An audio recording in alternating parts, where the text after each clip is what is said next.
Film dibuka dengan berlatar di tahun 1937, tepatnya di perguruan tinggi Kiev University.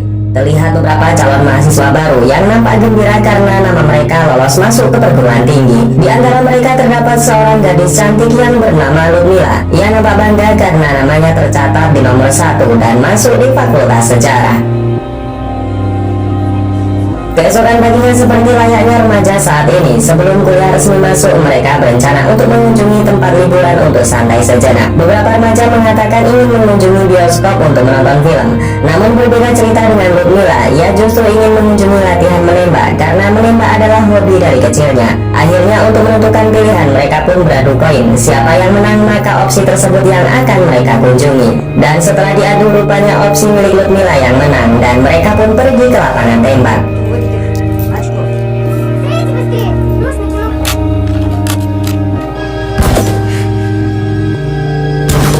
Tak dibuka setelah melakukan tembakan, Ludmila yang paling banyak mengenai sasaran dan mendapatkan poin tertinggi mengalahkan ketiga rekan laki-lakinya. Salah seorang teman Ludmila nampak kesal dan meminta instruktur untuk kembali mengecek papan sasaran. Sang instruktur lalu mengatakan jika tidak percaya silakan lihat sendiri, dan memang benar hasil tembakan Ludmila yang paling on point. Scene kemudian maju di saat perkuliahan pertama dilaksanakan. Di sana dosen pengajar memanggil Ludmila dan memerintahkan untuk pergi ke ruangan rektor. Usut-punya usut di ruangan rektor sudah ada perwira tinggi Soviet yang saat itu tengah membaca biodata Ludmila. Terungkap jika Ludmila memiliki seorang ibu yang merupakan guru bahasa Inggris, sedangkan sang ayah adalah perwira di Satuan Polisi Rahasia Uni Soviet. Maksud dan tujuan Pak Perwira memanggil Ludmila adalah karena ia mendapatkan laporan dari instruktur tembak yang mengatakan jika Ludmila sangat berbakat dan berpotensi menjadi seorang sniper yang sangat mematikan. Ludmila mendapatkan tawaran untuk mengikuti pelatihan khusus sniper pasukan Baret Merah selama 6 bulan dan setelah itu boleh melanjutkan kuliahnya. Ludmila yang masih bingung tidak memutuskan untuk bersedia. Ia justru mengatakan apa resiko jika ia menolak tawaran tersebut. Sang perwira mengatakan tidak ada konsekuensi apapun jika Ludmila menolak tawaran ini. Namun Ludmila sebaiknya memikirkan lagi karena untuk mendapatkan pelatihan khusus sniper Baret Merah tidak sembarang orang dan itu sangat terkhusus. Setelah meminta izin dengan kedua orang tuanya, akhirnya Ludmila memilih untuk mengambil tawaran tersebut. Ia dan calon sniper pasukan Baret Merah diberikan pelatihan yang sangat keras dan juga disiplin. Понимаете, отступаем! Несем огромные потери! Убито! Накрашенная задница! Отличное решение!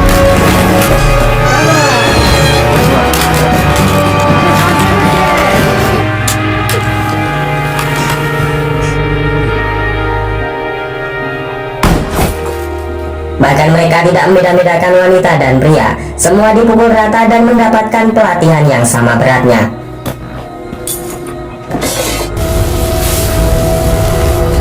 Pelatihan yang direncanakan akan usai 6 bulan ternyata belum juga selesai. Hal ini dikarenakan meletusnya perang yang tidak terduga dengan diawali serangan blok poros yang terjadi di awal bulan Juni 1941. Hal ini membuat perwira Soviet memutuskan untuk mempersingkat pelatihan dan peserta yang lulus akan dikirim di blok depan untuk mempertahankan kota Odessa. Ludmila yang menjadi salah satu lulusan terbaik pelatihan pasukan sniper ditugaskan bersama dengan Komandan Makarov. Ia merintahkan kepada Ludmila untuk menargetkan komandan musuh sebagai sasaran utama. Ia juga memberitahu jika tank musuh dapat dilumpuhkan dengan menembak kaca jendela sebanyak 3 kali. Hal itu akan membuat tangki bahan bakar tank bocor dan meledak. Baru saja para pasukan Soviet mempersiapkan senjata dan amunisinya, secara mendadak sebuah serangan musuh tiba-tiba datang dengan sekelompok pesawat pengebom.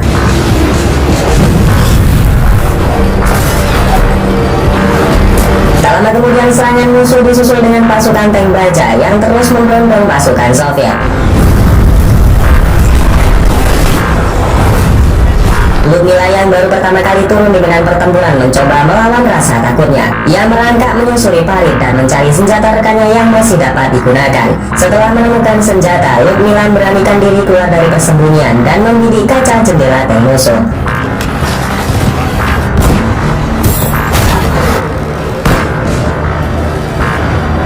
Dengan dibantu oleh Kapten Makarov, akhirnya tank musuh dapat dilumpuhkan. Ludmila kemudian mencari target utamanya, yaitu komandan musuh. Di sana nampak Ludmila ragu untuk mengambil keputusan dalam menembak. Jelas saja hal ini dikarenakan ia belum pernah menembak sasaran hidup, apalagi yang ia tembak adalah seorang manusia. Namun ketika salah satu rekan di sampingnya tertembak, wajah Ludmila terkena cipratan darah. Hal ini membuat keberanian dalam dirinya kembali bangkit, dan ia pun melesatkan sang tembakan yang membuat komandan musuh langsung tumbang. Tewasnya sang komandan membuat musuh mundur satu persatu, dan di sana Ludmila yang kali pertama membunuh seseorang jelas membuatnya sangat shock. Kapten Makarov yang mengetahui psikis prajuritnya kemudian mendatangi Ludmila. Ia memberikan sebotol vodka untuk menenangkan rasa takutnya. Keberhasilan pasukan sniper dalam memukul mundur musuh sangat diapresiasi oleh perwira Soviet. Bahkan panglima perang Jenderal Petrov yang mengetahui Ludmila yang membunuh komandan musuh kemudian memberikan sebuah hadiah. Sebuah senjata semi otomatis diberikan kepada Ludmila atas apa yang telah ia lakukan. Dengan bangga Ludmila menerima hadiah tersebut dan mengatakan, di depan para pasukan Soviet Ludmila bersumpah untuk tidak memberikan belas kasihan kepada musuh, dan ia akan menggunakan senjata tersebut untuk menghabisi banyak tentara fasis. Setelah menerima senjata barunya, Kapten Makarov kemudian menyuruh Ludmila untuk membongkarnya. Tujuannya adalah agar Ludmila mengetahui detail dari senjata yang ia pegang saat ini. Karena hal inilah membuat Ludmila bertambah kagum dengan Kapten Makarov. Apalagi Kapten Makarov sangat sayang kepada Ludmila, dengan dibuktikan selalu memberikannya perhatian yang lebih dibanding dengan tentara lainnya. Dalam memberselang, Ludmila dipanggil oleh seseorang. Rupanya dia adalah Masa, sahabat Ludmila yang memutuskan untuk bergabung ke Satuan Tentara Soviet. Scene kemudian berpindah di malam harinya, di mana Ludmila dan Kapten Makarov terlibat dalam sebuah percakapan. Di sana Ludmila mendengarkan kisah kehebatan Makarov yang saat itu bertugas di Finlandia. Makarov mengatakan jika saat itu ia masih di usia muda dan memiliki semangat tempur yang berapi-api. Ia bahkan mendekati barisan musuh seorang diri dan berhasil menumbangkan 3 pasukan yang mengoperasikan senjata mesin. Mendengar cerita tersebut membuat Ludmila semakin kagum dan kini ia semakin sayang kepada kaptennya sendiri. Scene kemudian menunjukkan keesokan harinya di mana pertempuran kembali pecah. Kapten Makarov nampak kebingungan setelah mencari kemana-mana dan tidak menemukan Ludmila di persembunyiannya. Salah seorang regu penembak mengatakan kepada Makarov jika Ludmila telah berpindah dan mendekat ke wilayah musuh seorang diri. Benar saja, rupanya Ludmila tengah seorang diri membidik 3 musuh sama seperti apa yang telah dilakukan oleh Makarov di Finlandia. Dan di sana Ludmila benar-benar meniru gaya Makarov dan berhasil menghabisi 3 musuh sekaligus dalam satu tembakan. Makarov kemudian menyusul Ludmila dan menyuruhnya untuk kembali ke parit pertahanan. Ia mengancam Ludmila akan membawanya ke pengadilan militer jika ia mengulangi aksi konyolnya lagi. Sebenarnya nih guys, Makarov juga sayang kepada Ludmila. Oleh karena itu ia sangat khawatir jika Ludmila tewas dalam pertempuran. Di malam harinya salah satu pasukan Soviet menemui Kapten Makarov. Di sana Makarov diberi tugas untuk melakukan misi di tempat yang baru. Di saat yang sama Ludmila yang memiliki jiwa ABG tak lagi bisa menahan perasaannya. Ia secara terang-terangan mengungkapkan rasa sayangnya kepada Makarov. Kapten Makarov yang sebenarnya memiliki perasaan yang sama justru menolak perasaan tersebut. Ia mengatakan jika dalam perang ia berkomitmen untuk tidak jatuh cinta kepada wanita manapun. Scene kemudian berlanjut di keesokan harinya. Ludmila dan Makarov nampak sedang membuat parit pertahanan. Di sana Ludmila masih kesal karena cintanya ditolak oleh Makarov. Ia tak mau menerima kenyataan pahit jika harus berpisah di kala sayang-sayangnya. Mendengar jawaban tersebut, Ludmila yang kesal mengatakan jika Makarov adalah pengecut. Menurutnya rasa cinta seharusnya mengalahkan rasa takut akan kematian. Makarov kemudian meninggalkan Ludmila sendirian karena berdebat dengan wanita perihal perasaan tidak ada ujungnya. Namun sebuah hal yang tak disangka-sangka pun terjadi. Sebuah mortir membuat Makarov terpental, namun beruntungnya ia masih bisa selamat. Namun di sisi lain Ludmila yang tadi sedang menggali parit sendirian mengalami luka yang serius dan bahkan sebagian besar tubuhnya tertimbun oleh tanah. Di dalam tenda medis Ludmila ditangani oleh seorang dokter yang bernama Boris. Usut punya usut, Boris ini merupakan calon tunangan Ludmila. Mereka sudah dijodohkan oleh orang tua masing-masing dan akan melakukan pertunangan. Namun sayangnya nih guys, pertunangan tersebut harus gagal dikarenakan Ludmila memilih menjadi seorang tentara. Boris yang mengetahui kedekatan Kapten Makarov dengan Ludmila tentu membuatnya patah hati. Ia mengatakan kepada Makarov jika saja bukan karena Ludmila, ia tidak mau menjadi seorang dokter militer. Scene kemudian maju dan menunjukkan peristiwa evakuasi kota Sevastopol, sebuah pelabuhan di semenanjung Crimea tengah dalam incaran pasukan Jerman. Di sana Ludmila dan pasukan yang terluka tengah berangkat dengan armada perangnya ke kota Sevastopol. Namun tak berselang lama, kapal-kapal mereka diserbu oleh pasukan udara Jerman.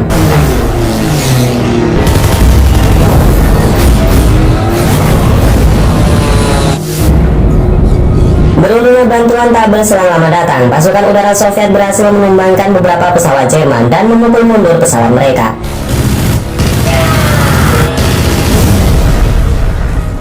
Dalam kondisi seperti itu, Ludmila tak boleh lagi pergi dalam perang. Ia dinonaktifkan oleh Boris karena dia adalah dokter militer. Dan di sana Boris tak ingin wanita yang dicintai lebih dulu meninggalkannya. Namun Ludmila kala itu masih ngeyel dan tetap kekeh untuk pergi berperang. Singkat cerita, Ludmila telah sembuh dan kini berada di kota Sevastopol. Di sana Ludmila mendatangi Jenderal Ivanovic dan meminta sang jenderal untuk menandatangani surat izin berperang. Namun sang jenderal menolak hal itu karena dokterlah yang berhak untuk menandatangani surat izin tersebut. Dengan terpaksa Ludmila kemudian menemui Boris. Di sana ia minta Boris menandatangani surat kesehatannya. Namun Boris yang tak ingin Ludmila kembali berperang menolaknya. Baginya kedatangannya ke sini untuk membawa kembali Ludmila dan melanjutkan hubungannya yang tertunda. Di saat yang sama Ludmila mendapatkan kabar jika pasukan di baris teman telah kembali dari medan pertempuran. Seorang utusan Kapten Makarov kemudian mendatangi Ludmila. Ia memberikan senjata milik Kapten Makarov dan itu artinya sang kapten telah tewas di medan pertempuran. Mendengar hal itu remuk sudahlah pengharapannya karena laki-laki yang sangat ia sayangi telah meninggal. Dan benar kata Kapten Makarov, jika kenyataan pahit adalah harus berpisah dengan orang yang sangat ia sayangi. Ludmila kemudian menemui Boris dengan raut muka yang masam. Ia dengan memaksa minta Boris untuk menandatangani surat kesehatannya. Boris yang sudah tidak memiliki alasan lain kemudian memberikan izin dengan catatan Ludmila harus berjanji tetap hidup dan mereka akan melangsungkan tunangan mereka yang sudah tertunda. Setelah diberikan izin berperang, Ludmila kembali diterjunkan dalam sebuah misi pengintaian. Ia akan berpasangan dengan pengganti Makarov yang bernama Kapten Leodid. Keesokan harinya Ludmila dan Leodid menjalani misi untuk pertama kali. Mereka melihat salah satu musuh tengah memasang sebuah ranjau. Berbeda dengan misi sebelumnya, Ludmila yang sangat dendam kepada musuh tidak langsung menembak kepala targetnya,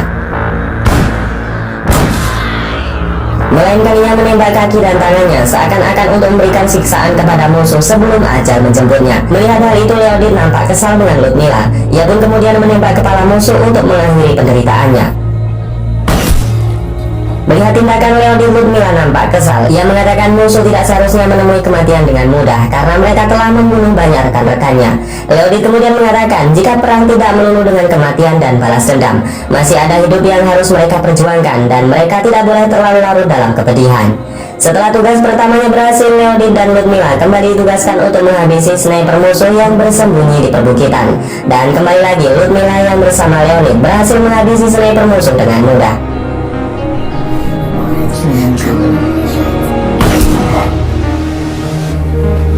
Medan bersalju dan misi berhari-hari dalam pengintaian dilalui oleh Ludmila dan Leonid dengan keberhasilan. Bahkan mereka juga berhasil menyergap musuh yang saat itu berjumlah 8 orang.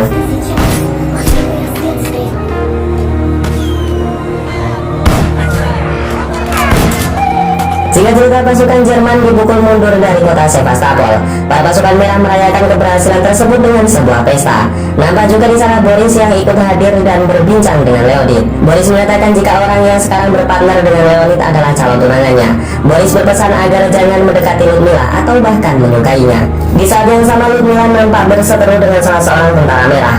Di sana Leonid dengan gagah perkasa membela Ludmila dan memukul prajurit tersebut. Nampaknya nih guys, apa yang menjadi kekhawatiran Boris benar-benar terjadi. Leonid telah menyukai Ludmila dan bahkan ia mencium Ludmila di depan para pasukan merah.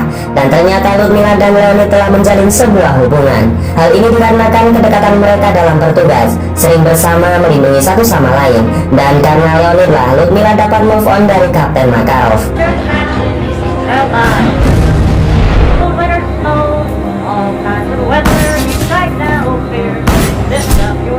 Scene kembali menunjukkan Leonid dan Ludmila yang saat itu tengah pulang dalam sebuah misi. Mereka berjalan dan melewati sebuah kawasan yang nampaknya aman-aman saja. Namun ternyata kawasan tersebut adalah ladang ranjau nih guys. Dan di sana Leonid tak sengaja menginjak pemicu ranjau yang membuat ledakan di mana-mana.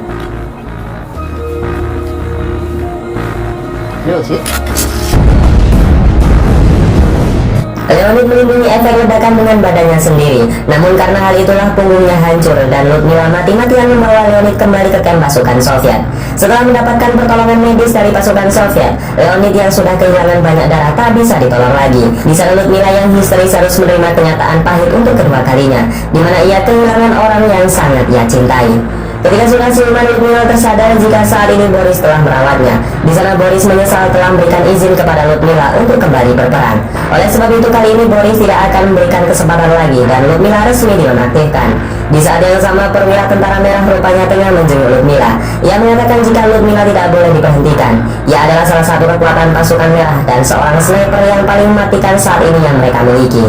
Dan mau tak mau, suka tak suka, Ludmila kembali diaktifkan menjadi pasukan merah dan kembali dibebankan misi yang begitu berat. Bagaimana tidak, Ludmila yang saat ini tidak memiliki partner lagi diberikan perintah untuk menghabisi sniper Jerman yang konon katanya dia adalah yang terbaik dari sniper yang pernah Ludmila habisi. Beberapa hari telah dilalui oleh Ludmila dengan bersembunyi dan berkamuflase di antara bebatuan. Ia mengamati pergerakan musuh tanpa sedikit pun takut dengan sergapan tentara Jerman. Ludmila yang sendirian kemudian sudah tak sabar lagi dan memancing musuh dengan menampakkan dirinya.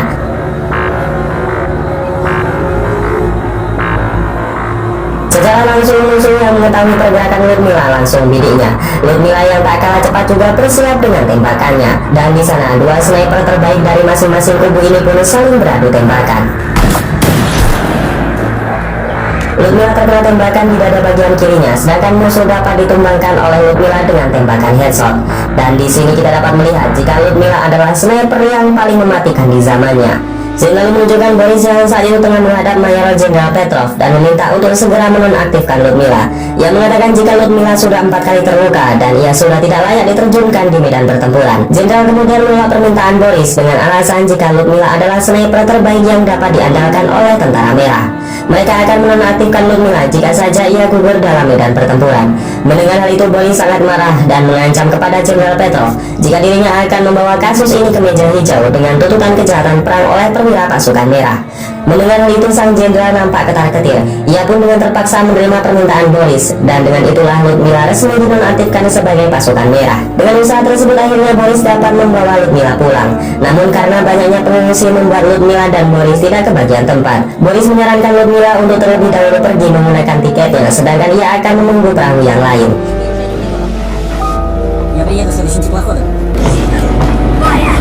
Singkat cerita, kota Sevastopol yang mati-matian dipertahankan selama 260 hari akhirnya jatuh di tangan musuh. Tak jelas nasib Boris dan para penduduk yang berjumlah 80.000 jiwa. Ada yang mengatakan mereka dibunuh dan tertangkap oleh Jerman lalu dijatuhi hukuman mati. Namun secara tidak langsung Boris telah menyelamatkan Ludmila, orang yang sangat ia sayangi. Scene kemudian berlanjut di 1 tahun kemudian, tepat di Gedung Putih, Ibu Negara tengah melakukan pertemuan dengan delegasi mahasiswa bekas prajurit pasukan merah. Di sana Ibu Negara sangat kagum setelah mendengar penjelasan Ludmila. Bagaimana tidak, ia mengatakan dengan sebenar-benarnya jika ia telah menghabisi sebanyak 309 tentara musuh dengan menggunakan senjata sniper. Dan dari sinilah Ibu Negara sangat simpatis kepada Ludmila dan mereka menjalin hubungan pertemanan. Di sebuah momen saat Ibu Negara mengajak Ludmila pergi ke rumahnya dan mereka tengah memasak makanan. Namun secara tak sengaja Ibu Negara menjatuhkan sebuah penggorengan dan membuat Ludmila menjadi sangat shock. Ia sangat ketakutan saat mendengar suara benda yang terjatuh karena ia teringat dengan bom-bom yang pernah ia dengar di medan pertempuran. Di sana Ibu Negara mencoba menjalin hubungan layaknya ibu dan anak, dan Ludmila merasa tersentuh setelah ditenangkan oleh Ibu Negara. Singkat cerita, di sebuah pertemuan delegasi mahasiswa prajurit pasukan merah di Chicago, Amerika, Ludmila ditunjuk sebagai perwakilan dan akan menyuarakan pidatonya. Sebenarnya Ludmila telah diberikan teks oleh Partai Komunis Soviet untuk materi pidatonya. Namun ia milih tidak membacanya dan mengatakan apa yang sebenar-benarnya telah terjadi di medan pertempuran. Ludmila mengatakan jika usianya yang saat ini baru 25 tahun, ia telah membunuh 309 jiwa tentara musuh. Ia mengalami banyak pertempuran dan harus melawan rasa takutnya dari kematian. Ludmila mengatakan jika kalian telah lama bersembunyi di balik punggungku dan kalian telah membebankan rasa takut ini kepada seorang wanita. Mendengar hal itu, para delegasi sangat dibuat kagum sekaligus miris oleh Ludmila yang mendapatkan tepuk tangan atas jasa yang telah ia lakukan dan dianugerahi sebagai guru besar di pelatihan sniper. Dan singkat cerita, setelah perang berakhir, Ludmila kembali melanjutkan kuliahnya dan ia dianugerahi sebagai pahlawan tentara merah. Scene kemudian berlanjut di 17 tahun kemudian, kita akan diperlihatkan Eleanor yang sudah menjadi mantan ibu negara. Dan saat itu ia berkesempatan berkunjung di kota Moskow. Pengawal pribadinya mengatakan jika ibu Eleanor mendapatkan undangan dari Perdana Menteri Rusia. Namun Eleanor mengatakan jika kedatangannya ke Moskow bukan atas kepentingan negara. Eleanor mengesampingkan undangan dari Perdana Menteri Rusia dan memilih untuk bertemu dengan sahabatnya yaitu Ludmila. Dan di akhir cerita kita dapat melihat jika Eleanor menemui Ludmila yang saat itu bersama dengan putranya. Ludmila mengenakan baju kehormatan dengan lencana bintang yang dianugerahkan sebagai pahlawan tentara merah. Mereka tampak sedang menikmati sebuah pertunjukan teater dan akhirnya film ini pun selesai.